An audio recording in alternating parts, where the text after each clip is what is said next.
قل يا عبادي الذين أسرفوا على أنفسهم لا تقنطوا من رحمة الله إن الله يغفر الذنوب جميعا إنه هو الغفور الرحيم الله أكبر আল্লাহ তাআলা বলেন, হে রাসূল আপনি বলে দিন আপনার ওই সমস্ত বান্দাদেরকে, আমার ওই সমস্ত বান্দাদেরকে আপনি বলে দিন যারা জীবনভর অন্যায় কাজ করেছে, জুলুম করেছে, নফসের উপর জুলুম করেছে, খারাপ কাজ করেছে, অন্যায় কাজ করেছে, জিনা ব্যভিচার করেছে, মদ পান করেছে, গাঁজা ফেন্সিডিলিয়া বানিয়ে সারাদিন ব্যস্ত থেকেছে, ওই সমস্ত বান্দাদেরকে বলেন, ও আমার বান্দারা, আমার উম্মতেরা, তোমরা আল্লাহর রহমত থেকে নিরাশ হয়ে যাও না। রাসূল সাল্লাল্লাহু আলাইহি ওয়াসাল্লাম যখন মক্কাতে দাওয়াত দিতেছিলেন, তো একদল উম্মত আসলো, তারা বলতেছে, হে আল্লাহর রাসূল আপনি তো আমাদেরকে ইসলামের দাওয়াত দিচ্ছেন, কিন্তু আমরা এত পরিমাণ অন্যায় কাজ করছি, আমাদের কি কোনো মাফ হবে? কি করছো? কয় মানুষকে কুবাইছি, খালি কুবাইছি, মানুষ মারছি। আরেকজন এসে বলতে জিনা করছি, এত পরিমাণ জিনা করছি, এই গুনাহ কি মাফ হবে? তখন আল্লাহ রাব্বুল আলামিন আয়াত নাযিল করলেন, হে আমার বান্দারা, যারা নিজেদের নফসের উপর জুলুম করেছো, অন্যায় কাজ করেছো, জিনা করেছো, ব্যভিচার করেছো, সুদ খাইছো, ঘুষ খাইছো, দুনিয়ার অন্যায় কাজ করেছো, তোমরা আল্লাহর রহমত থেকে নিরাশ হইও না। আল্লাহর রহমত থেকে নিরাশ হওয়া যাবে? লা তাকনাতু মির রাহমাতিল্লাহ ইন্নাল্লাহা ইয়াগফিরুয যুনুবা জামিআ ইন্নাহু হুয়াল গফুরুর রহিম। আল্লাহ তাআলা বলতেছেন, বান্দারা আমার রহমত থেকে নিরাশ হও না। তোমার গুনাহ যদি পাহাড় পরিমাণ হয়, আমার দয়া, আমার রহমত হলো সাগর বরাবর। আল্লাহর রহমত অনেক বেশি। আর রহমানির রহিম, আল্লাহ হলেন দয়াময়, দয়ালু। আল্লাহর চেয়ে দয়ার কারো আছে? বিশ্বনবী সাল্লাল্লাহু আলাইহি ওয়াসাল্লাম সাহাবাদেরকে ঘটনা শোনাচ্ছেন। এই ঘটনাটা বুখারী শরীফের মধ্যে আসছে। কোন হাদিস বলেন? বুখারী শরীফ। আল কোরআনের পরেই সর্বশ্রেষ্ঠ এবং সবচেয়ে সহিহ বিশুদ্ধ যে কিতাব, তার নাম হলো বুখারী। তার নাম কি? সেই বুখারী শরীফের 3470 নম্বর হাদিস। একটা দুটি হাদিস যদি আপনারা মুখস্থ করে যাইতে পারেন, তাহলে মাহফিল সফল। 3470 নম্বর হাদিস। বিশ্বনবী সাল্লাল্লাহু আলাইহি ওয়াসাল্লাম সাহাবাদেরকে বলতেছেন, আমার সাহাবারা শোনো, বনি ইসরাইলের জামানায় এক ব্যক্তি 99টা মানুষকে খুন করছে। 99, 100 হইতে এক বাকি, কয়টা? 99টা মানুষকে খুন করছে, কতল করছে, কুবাইছে। চিন্তা করতে কত বড় কিলার! একটা দুইটা নয়, 99টা মানুষকে খুন করছে। 99টা মানুষকে খুন করতে যায় তার দিল কাঁপে নাই, দিলের মধ্যে কোনো অনুশোচনা নাই, দিলের মধ্যে কোনো ভয় নাই। 99টা মানুষকে যখন হত্যা করা শেষ, এখন মনের মধ্যে অনুশোচনা হচ্ছে, হায় হায়, আমাকেও তো একদিন মরা লাগবে। মৃত্যুর হাত থেকে বাঁচার কোনো উপায় আছে? কুল্লু নাফসিন যায়িকাতুল মাউত সুম্মা ইলাইনা তুরজাউন।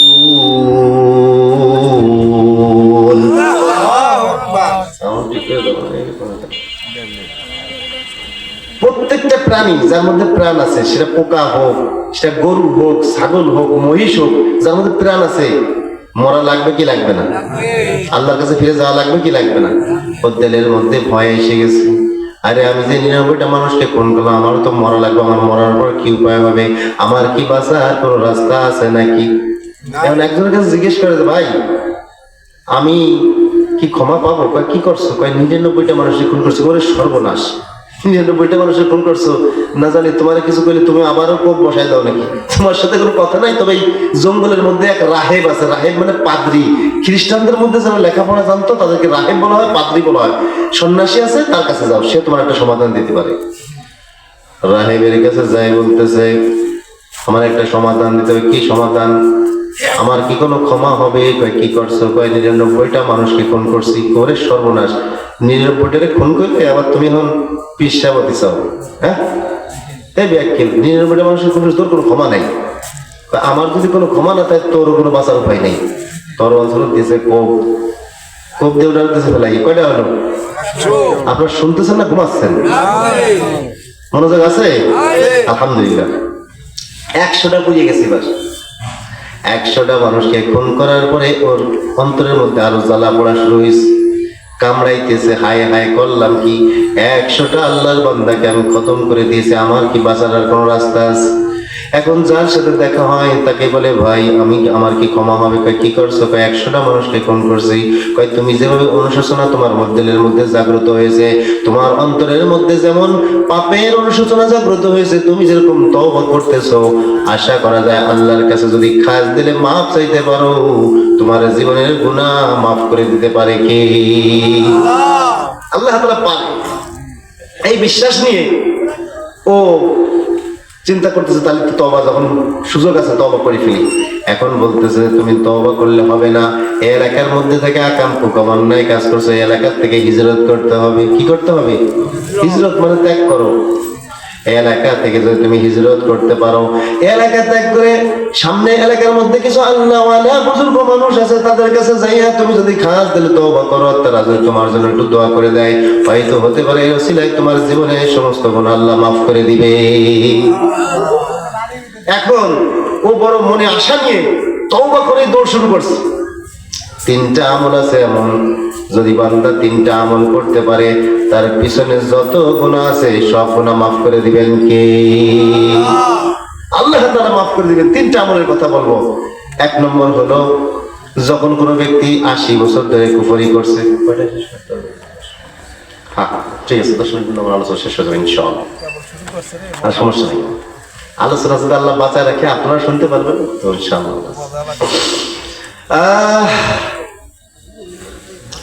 এখন কি যেন বলতেছিলাম বলেন তো?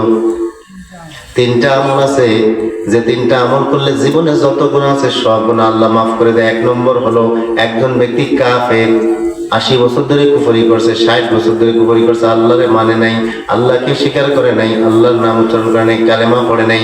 এই ব্যক্তি 80 বছরের মাথায় এসে যদি তওবা করে, কালেমা পড়ে মুসলমান হয়, কালেমা পড়ার কারণে বিগত জীবনে যত গুনাহ আছে সব গুনাহ আল্লাহ তাআলা মাফ করে দিবে। 2 নম্বর হলো, মুসলমানের জীবনে গুনাহ আছে না নাই? আমরা সবাই গুনাহগার। রাসূল বলেন, কুল্লু বানি আদম খাত্তাউন ওয়া খায়রুল খাত্তাইন আত-তাওয়াবুন। প্রত্যেকটা বনি আদম গুনাহগার, তবে এই গুনাহগারদের মধ্য থেকে উত্তম ভালো হলো তারা যারা আল্লাহর কাছে তওবা করে। বলেন সুবহানাল্লাহ। গুনাহ থাকবে, তওবা করতে হবে। মুসলমানের জীবনে গুনাহ আছে, আল্লাহ রাব্বুল আলামিন তৌফিক দান করেছেন, টাকা পয়সা দিয়েছেন, ও যদি কাবা বাইতুল্লাহ হজ করে, যদি আল্লাহর ঘরে যে এরকম গিলাফ ধরে, কাবা গিলাফ ধরে তওবা করে, মাফ চায়, নবীর রওজায় জিয়ারত করে, যে ব্যক্তি হজ করলো, হজের তৌফিক আল্লাহ দিয়েছেন, হজ করছে, তার হজ যদি আল্লাহ কবুল করেন, এই হজের ওসিলায় তার জীবনের সমস্ত গুনাহ আল্লাহ মাফ করে দেন। আরেকটা হলো, আমাদের জীবনে প্রত্যেকেরই গুনাহ খাতা আছে। আমরা আমাদের সংসারের মধ্যে গুনাহ করতেছি, এলাকার মধ্যে গুনার কাজ করতেছি। এই এলাকা ছেড়ে যদি কিছু দূর যেয়ে ঈমান আমল শেখার জন্য কোনো আলেমের দরবারে, আলেমদের সাথে দাওয়াতের তাবলীগের মেহনতে কোনো হক্কানি পীর মাশায়েখের কাছে যাইতে পারি, আল্লাহর কাছে তওবা করতে পারি, এই হিজরত করার কারণে, বাড়ি ঘর ছাড়ার কারণে পিছনের সমস্ত গুনাহ খাতা মাফ করে দিবেন কে? আল্লাহ তাআলা মাফ করে দিবেন। 3টা আমল। এখন ওই ব্যক্তি হিজরত করা শুরু করছে, 99টা না 100টা মানুষকে খুন করছে। কয়টা মানুষকে? 100টা মানুষকে খুন করার পরে এখন ওর দিলের মধ্যে অনুশোচনা, তওবা করে দৌড় শুরু করছে। আল্লাহওয়ালা ব্যক্তিদের কাছে যেতে হবে, আল্লাহওয়ালা ব্যক্তিরা যদি আমার জন্য একটু দোয়া করে দেন, হয়তো আল্লাহ তাআলা আমার জীবনের সমস্ত গুনাহ খাতা মাফ করে দিবে। এই আশা নিয়ে দৌড় শুরু করছে, কিন্তু কপাল খারাপ, মাঝখানে যাওয়ার সাথে সাথে আজরাইল আসসালামু আলাইকুম, আজরাইল হায়াত শেষ। আজরাইল আসসালাম নির্দিষ্ট সময় আমাদের কাছে আসবে কি আসবে না?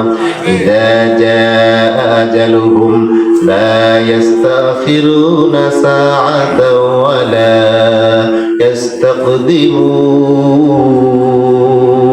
ইস্তাকদিমুন। চিল্লাবেন আল্লাহু আকবার। আল্লাহ রাব্বুল আলামিন বলেন, যখন মানুষকে আমি দুনিয়ায় পাঠিয়েছি, একটা নির্দিষ্ট সময় দিয়ে দিয়েছি। এই নির্দিষ্ট সময় যখন শেষ হয়ে যাবে, একটা সেকেন্ড আগেও আসবে না আজরাইল, একটা সেকেন্ড পরেও হবে না। নির্দিষ্ট সময় নির্দিষ্ট জায়গায় মরা লাগবে কি লাগবে না? মৃত্যুর স্বাদ গ্রহণ করা লাগবে। কেউ আমরা মৃত্যুর হাত থেকে বাঁচতে পারবো না। ওই যে 100টা মানুষকে খুন করে তওবা করছে, ওরও কিন্তু আজরাইল এসে গেছে। 100টারে কুবাইছো, তোমারও মরা লাগবে। আজরাইল ইসলাম এসে গেছে। আর রহমতের ফেরেশতা তার জানটা নিয়ে টান দেয়, গজবের ফেরেশতা আবার টান দেয়। ও রুহু নিয়ে টানাটানি শুরু হয়ে গেছে। আল্লাহ সব দেখতেছেন, তারপরও জিজ্ঞেস করছে কাহিনী কি, কবে দেখি। আল্লাহ বিচার করবে তো। রহমতের ফেরেশতা রব্বুল আলামিন, এই ব্যক্তি তো খাস দিলে তওবা করছে, এই জন্য তাকে আমরা রহমতের দিকে নিয়ে যাই। গজবের ফেরেশতা কয় আল্লাহ, এই ব্যক্তি একটা দুইটা নয় 100টা মানুষকে খুন করছে।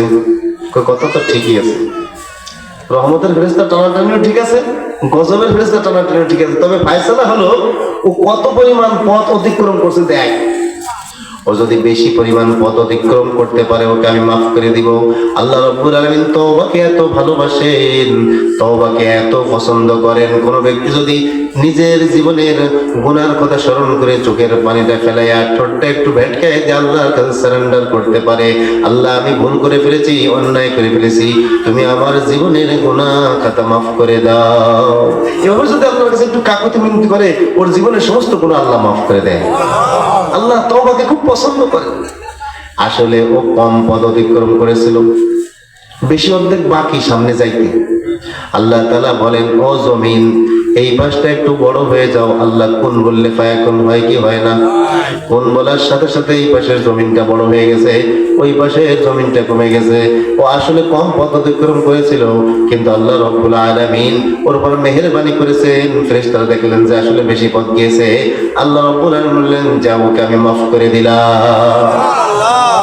দয়ার সাগর কি আল্লাহ তাআলা, রহমানুর রহিম, গফুরুল গফফার।